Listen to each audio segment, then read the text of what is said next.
tarde a todos, boa noite, né? Queria ver se eu consigo aqui falar rápido para conseguir dar conta do tempo. Primeiro agradecer, quer dizer, parabenizar, né, o Jornal Nova Democracia por promover esse evento, agradecer o convite por estar aqui, por ter essa oportunidade com os colegas.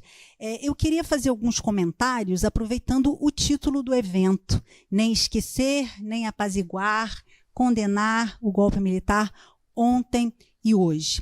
Esse título, me parece, condensa algumas ideias centrais da luta política hoje no Brasil. A primeira ideia é a da memória, né, que está pressuposta no não esquecer. A segunda ideia seriam as ideias de justiça e reparação, né, que são subentendidas, a meu ver, no não apaziguar. Os debates em torno das políticas da memória se tornaram muito fortes em vários países da América Latina, desde o desmonte dos governos militares, dos processos de redemocratização no continente no final dos anos 80 e início dos anos 90. A valorização das lembranças fez parte de um movimento amplo de reação às políticas de esquecimento promovida pelos regimes autoritários e pós-ditatoriais, mas aconteceram de forma diferente em diferentes locais. Né? A Argentina, a Comissão Nacional da Verdade, lá, por exemplo, foi instalada logo no fim, né, da ditadura militar, em 83, a ditadura deles, e no ano seguinte já se concluíram os trabalhos. Como resultado, nos anos seguintes, mais de 2.000 pessoas foram processadas por crimes variados cometidos durante a ditadura, como torturas, sequestros, assassinatos, desaparecimentos. Entre os condenados, por exemplo, estavam 2 ex-presidentes do país que foram condenados à prisão perpétua. A Argentina firmou nesses processos o paradigma que balizaria a política de memória referente às ditaduras latino-americanas a partir de então, né, desde 1985, quando teve os primeiros julgamentos. A de que as violências cometidas foram crimes de violação dos direitos humanos. A incorporação dessa chave interpretativa implica na concepção de indivíduos como portadores de direitos inalienáveis, assim como atribuir a responsabilidade central de garantir a validade e o cumprimento desses direitos às instituições do Estado. A memória se tornava definitivamente o elemento central de denúncia e demanda por justiça e reparação. A Argentina se tornou um modelo, né, seguido por vários países na América Latina, mas no Brasil a história foi um pouco diferente, né? Depois do fim da ditadura, talvez o nosso primeiro marco importante aí nesse processo ocorreu em 95, com a criação da Lei 9.140, né? Com ela, pela primeira vez, o Estado brasileiro reconheceu as responsabilidades por mortes e desaparecidos, né? Criou a Comissão Especial de Mortos e Desaparecidos Políticos, né? E as famílias puderam exigir atestados de óbito de seus parentes desaparecidos, reivindicar indenizações, mas o Estado tirou de si a responsabilidade de identificar os crimes cometidos. O ônus da prova, como sabemos, recaiu sobre as famílias das vítimas. Além disso, a lei não previu punição em nenhum agente por seus crimes, né? Seu caráter, portanto, foi restrito. Outro marco na Justiça de Transição no Brasil foi, sem dúvida, a criação da Comissão Nacional da Verdade, instituída em 2012. A CNV, como sabemos, teve uma ação tímida, se comparada a outras semelhantes de outros países, a começar porque também, como a Lei 9.140, ela não se propôs a produzir justiça e julgamentos, né, e foi uma comissão que se instalou tardiamente, 30 anos, né, depois do fim da ditadura. Né, quando as investigações começaram, muitos dos agentes do Estado, sejam executores diretos ou mandantes das violências do regime, estavam em idades avançadas, muitos já tinham morrido. Apesar da CNV ter tido suas limitações, ela teve um papel simbólico importante. E eu queria chamar a atenção sobre esse aspecto, né? A Comissão da Verdade me parece também uma comissão de memória, né? E, nesse sentido, eu relembro, no discurso de abertura da comissão, quando a então presidenta Dilma, lembrou que a palavra verdade, na tradição grega, ela é exatamente o contrário de esquecimento. E aqui vale esse parêntese, né? A palavra verdade no grego é alenteia, formada pela junção do prefixo a, que significa não, com let, que significa esquecimento. Let, na mitologia grega, é o rio de Hades, do inferno, né? Quem bebe das suas águas cai num profundo esquecimento. Aletheia, portanto, é o contrário de let, e esquecimento, o oposto de verdade. E, por isso, a verdade necessita do trabalho da memória.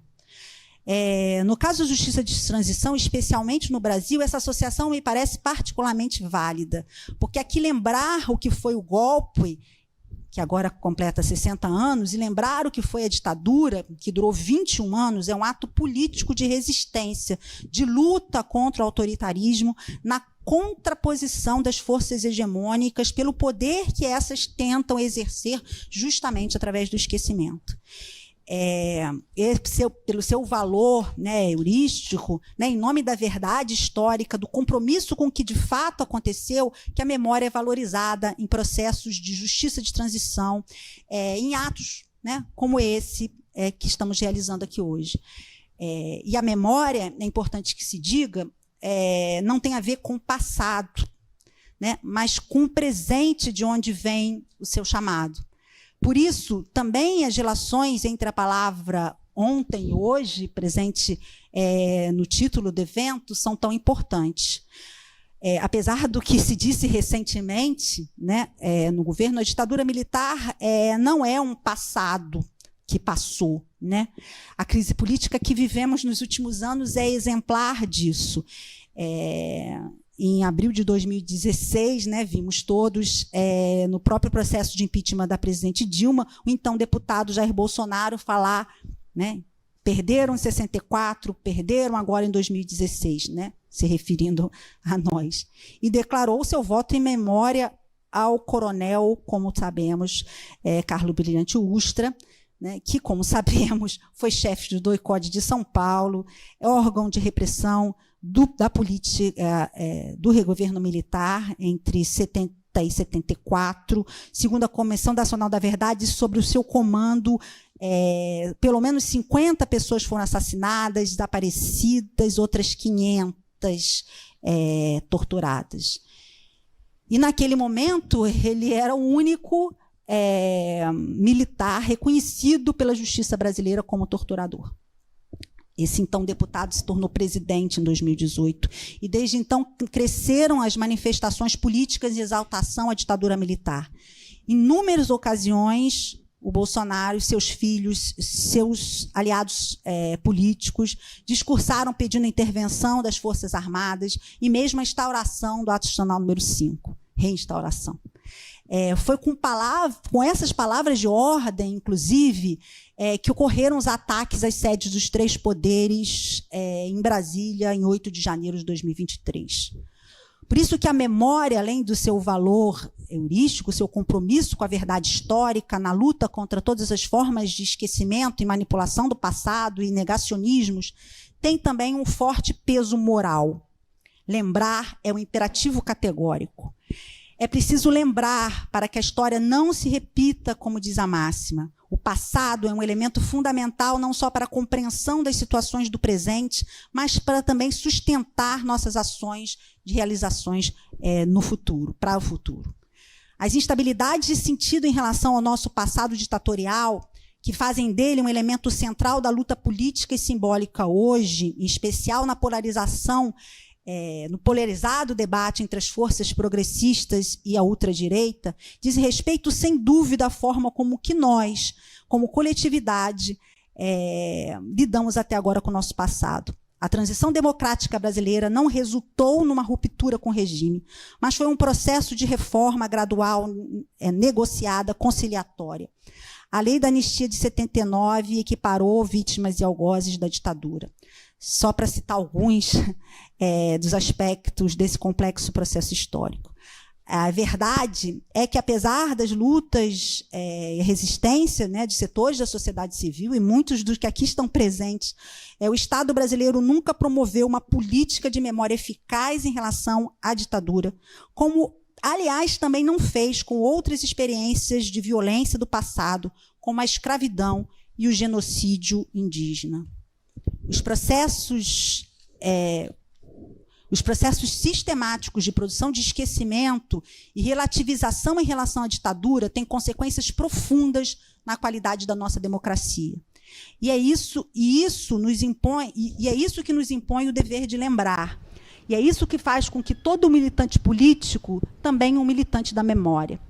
É preciso lembrar, para que não se esqueça, para que nunca mais aconteça, como diz o slogan, mas é preciso igualmente demandar justiça para aqueles que cometeram crimes no passado, sejam pessoas, instituições ou empresas, e exigir reparações, seja financeiras ou simbólicas, para as vítimas desses crimes. E, acima de tudo, é preciso lutar contra a herança maldita do autoritarismo, que ganha forma hoje nas ameaças de golpe de Estado, como a de 8 de janeiro, mas que também se perpetua na violência policial, na ação das milícias, nas diferentes formas de racismo e preconceito de que são vítimas, em especial, povos indígenas, comunidades quilombolas e populações mais pobres no nosso país. É uma luta árdua, precisamos estar atentos e fortes, né? E é isso. Muito obrigada.